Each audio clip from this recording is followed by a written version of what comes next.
Hey everybody, thanks for tuning in. I'm George Connolly with Scratch Golf Tips. Today we're going to be talking about something that's very frustrating in golf, and that is thinning the chip shots around the green. I know that when you're faced with a very basic chip shot, if you chunk it a little bit, that's fine. You can sometimes get away with it. But if you can thin it and you scull it off this front leading edge, it can go all the way over the green, and you're actually going to be left with a harder chip than you had to start. Believe me, I understand how frustrating it is, so let's talk about what we can do to work away from hitting the ball thin. In order to work away from hitting the ball thin, we have to know what causes it. And most of the time, what causes the ball to be hit off the leading edge is that we're exposing the leading edge.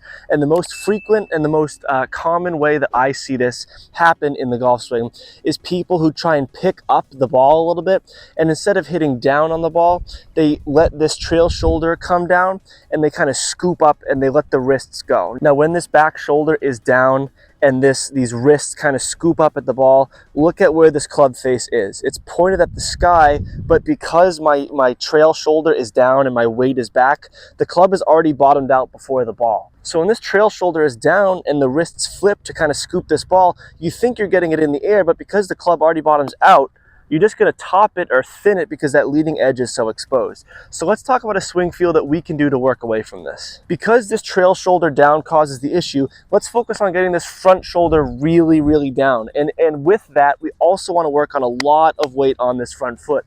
For the right-handed golfer, you want to feel this weight on your left knee, the left thigh, really getting out ahead of it. So just for the sake of the drill, I want you to feel this shoulder exaggerated down into the ground, feel that weight, and almost have zero weight on this trail foot. We want nothing on it.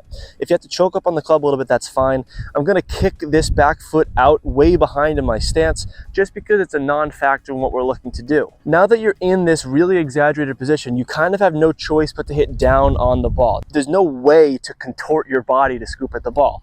So I have a 51-degree wedge. That's plenty of loft to get this ball in the air on a basic chip shot. So there's no need to scoop up at it. In fact, if you hit down on it and even loft the club slightly down, it's still going to get up there. These are golf wedges. They're made to get the ball in the air. So I'm going to set up to this ball as normal, and then I'm going to really exaggerate this weight. I'm going to get this front shoulder down just to get a swing feel of hitting down on the ball. This back foot flares out a little bit, and I'm going to take one practice swing where I hit down. You want to be getting grass, you want to be bruising the grass. I don't want you taking any big divots, but there should absolutely be some bruising of the grass after the ball. Step up to your ball with that swing feel in mind. Great strike, perfect flight, rolled out just fine. So again, a lot of these drills and most drills in golf are meant to give you an exaggerated feel. We'll do it again here. Just really exaggerate it, because if it's exaggerated in a bad way, you have to exaggerate it in the direction of the good way in order to find a healthy middle in order to get the result you're looking for. Weight forward, hands forward, shoulder down, all of it. And you're going to get the ball in the air effectively, and more importantly, you're going to completely eliminate the thin shot. It's almost impossible to hit the ball thin. It's not that I've shown what happens on the thin and what happens when you exaggerate it. It's all time to find a healthy middle between them. So for me, I like to have a fairly neutral stance. Some people like to close it down or even open it up a little bit.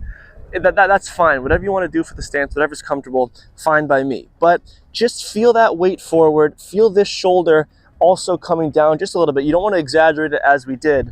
But again, this is going to take time. It's going to take some practice. But everything in golf that we want to improve is going to take some practice to get better at. Just find that healthy medium, and it's going to feel a lot more comfortable, especially after you hit some practice shots. You feel the downward strike and you can still see that ball pop up. I hope this video helped you gain some insight. It will take a little bit of time and it may feel uncomfortable at times to get this swing feel down, but believe me, once you get rid of the thin golf shots, which really hurt our scores around the greens, it's going to make it all worth it. Thank you all very much for watching. Play well and take care.